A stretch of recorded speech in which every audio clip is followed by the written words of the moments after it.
So about today's session, I won't take much of your time. I just wanted to do two things. First, introduce you people to the latest PMP exam content outline, and secondly, discuss if you have any questions or queries regarding your journey up till now, uh, whatever you have achieved so far.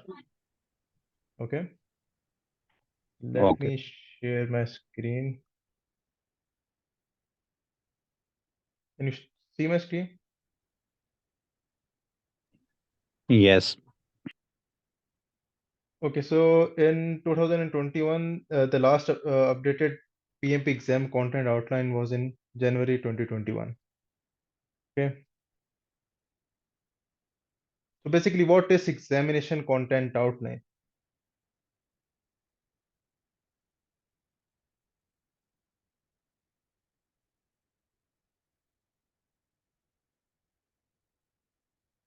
Just like in my previous video, I explained that there are three domains: people domain, process domain, and business environment domain.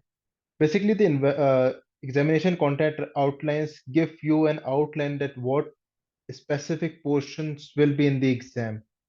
PMP exam is not solely based on the PMBOK guide. It is based on 13 project management guides from all around the world. It is a misconception, basically, that it is solely based on PMBOK. It is not. Okay. So in this particular PMP examination content outline, there are three domains: people domain, process domain, and the business environment domain. And they have their own percentages. Like in people domain, you can see there are 42%. The process domain, we have 50% of the that will have the most part of the 50%, and the business environment will be having the least part of 8%. Okay. Now there is an important thing written in this note, if you can see, that half of the examination will represent predictive project management approaches, and the other half will represent agile or hybrid approaches. Okay, so the 50% of the paper will be based on predictive project management. You know the project management life cycles. So, Asad, what are the project management life cycles? For project management life cycles, you also ask a query about it in the WhatsApp group. Hybrid, agile, incremental, and the fourth one was predictive. Iterative, agile, incremental, and predictive. Yes, all right. So, Halima, can you put a more light on each one of these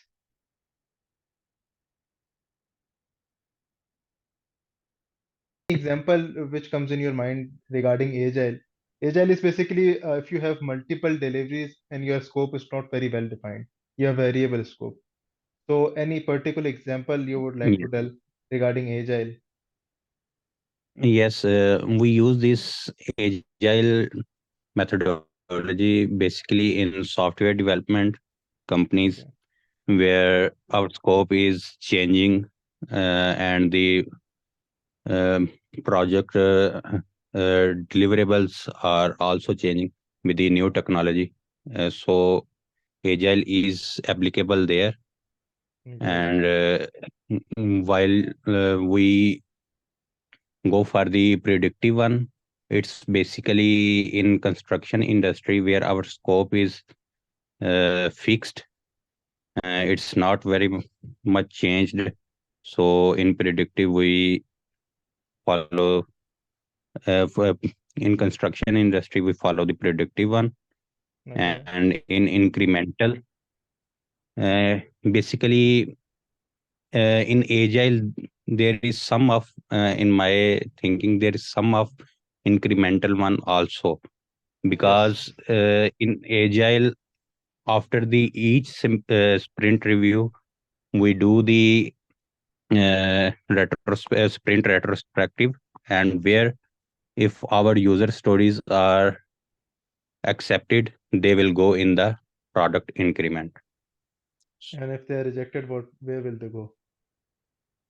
And if they are rejected we will add the uh, new user stories, new requirements from the sponsor, and that will be added by the our product owner, and they will go in product backlog. Okay, good. Okay, you just said a very beautiful thing that agile can be incremental. No, agile is a combination of iterative and incremental. You know, because these three are change driven, and they are you can say predictive environment. So good, good, Asad. Okay, so explaining this further, the I will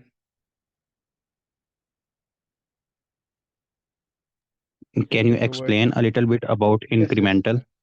yes. I'm going towards my screen. Okay, so you can see my screen. This one. So Asad, so this is the mind map. This is basically the Miro app, and I have made these mind maps of all the topics. It is for your motivation because these mind maps still pays me a lot.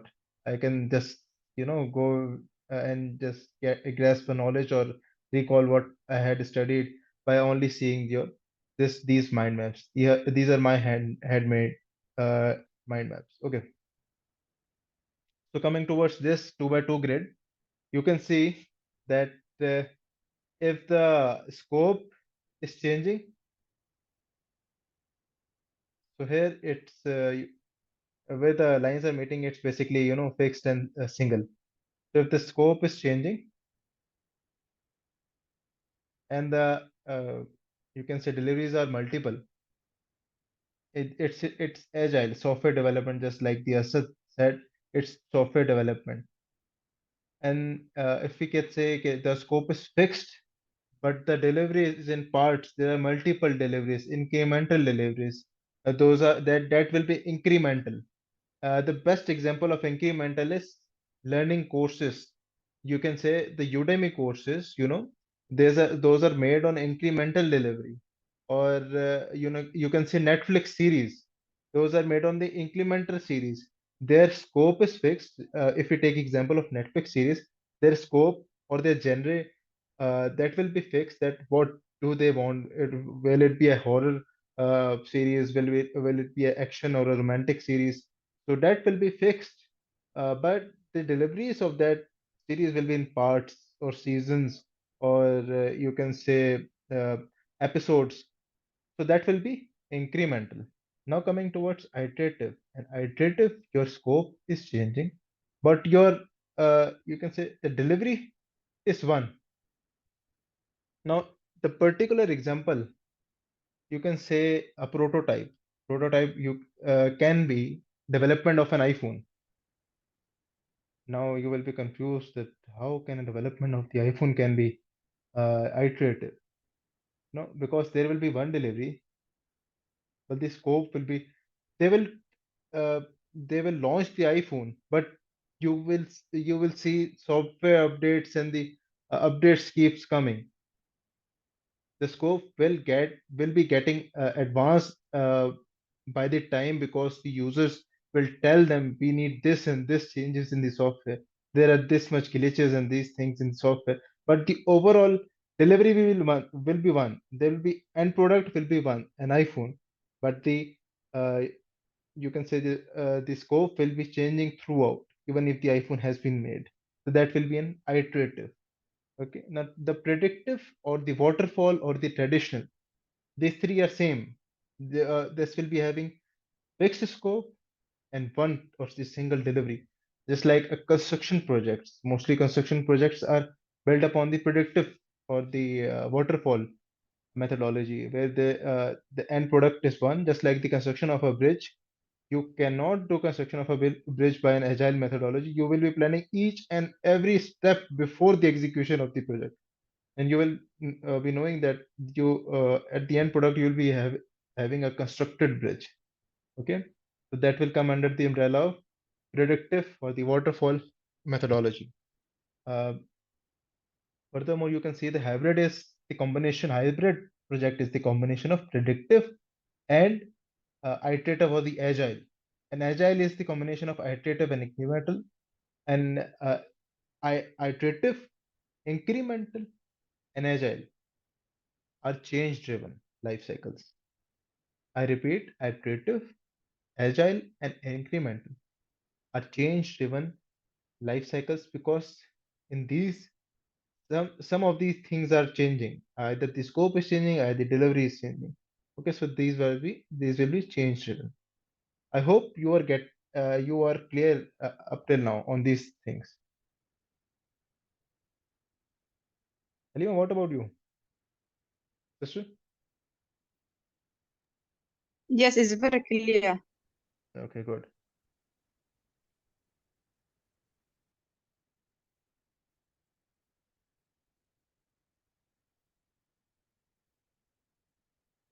Okay, so the examination content outline says that about half of the examination will be predictive life cycle and half will be agile or hybrid approaches. In other words, they are saying that the uh, predictive life cycle will be 50% and the change driven life cycle in which we will be having iterative, incremental or agile will be the other 50%. So both of them are important for you. Okay.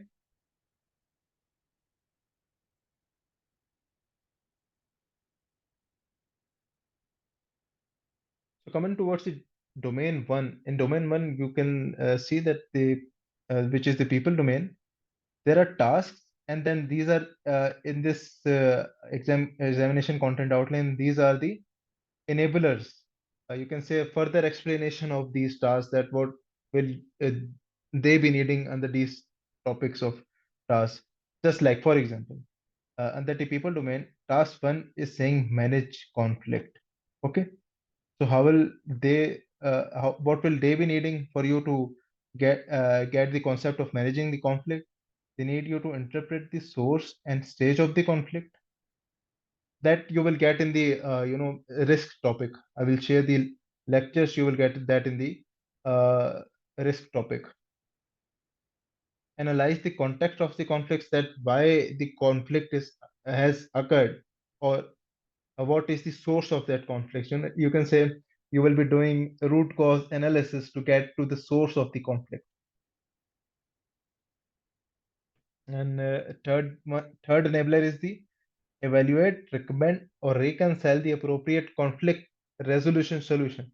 You, being the project manager, in the PMP exam, you will be the project manager. In every question, in every scenario based questions, you will act as a project manager. You will take decisions as an project manager. You will resolve conflicts as a project manager. Okay, so it is, you should be very clear that in the actual exam you will be. Okay, so just like task two, leading a team, this topic you have done. Okay, it's from the team topic. Simply set a clear mission and vision and mission. Asad, are you there? Okay, Halima, are you there? Yes, yes, I'm there. I'm very understanding for when Oh, you are working for the an exam, you are supposed you are project manager and also you can take a decisions. okay, so Very you haven't understanding. started the team topic, I suppose, है ना?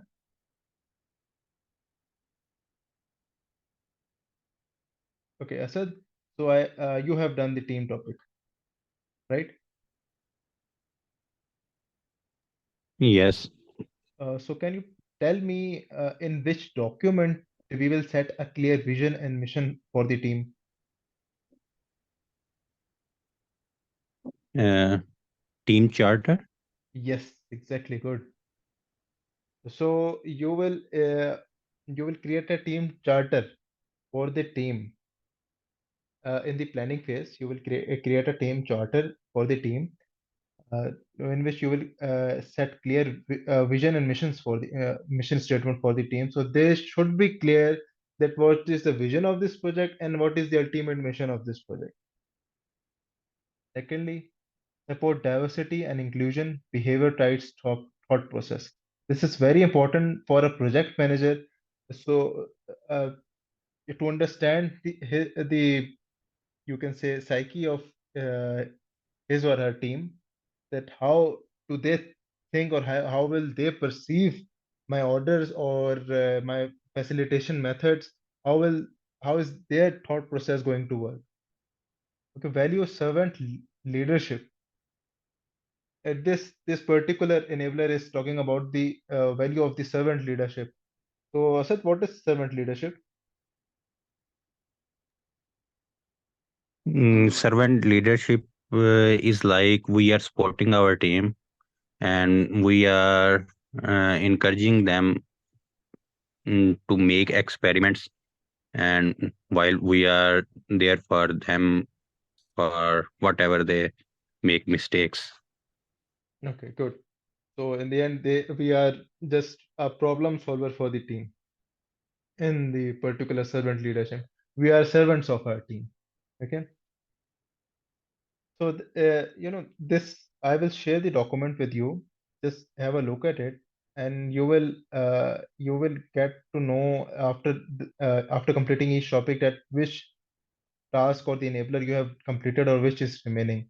At the end, the paper would be coming from these tasks and enablers. Okay.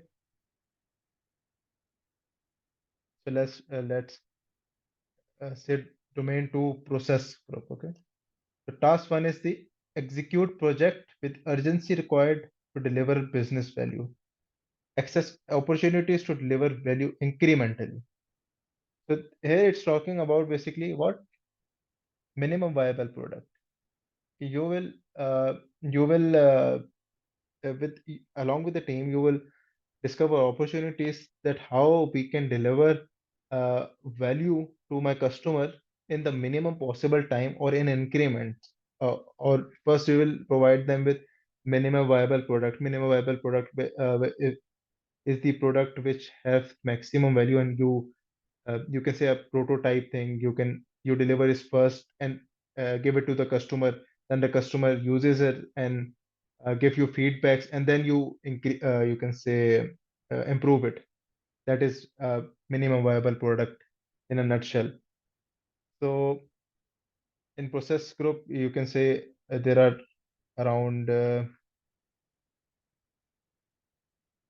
17 tasks in process group. Now coming towards business environment, which is the 18%, there are around 4 tasks. Just like task 1, plan and manage project compliance. Confirm project compliance requirements. Compliance are regulatory, you can say the things which are affecting your project from outside, just like security issues, health and safety issues, or regulatory issues, which you are bound to follow in that particular environment. Just like I am just working in Pakistan and Halima is in Somalia. There, you can say the culture will be different. Their health and security guidelines will be very different from ours. uh, so we would see that which of the guidelines we will be following in our project. These are not, uh, you can say, very hard and fast things. After doing each topic, you can relate which task or topic you have done. Okay.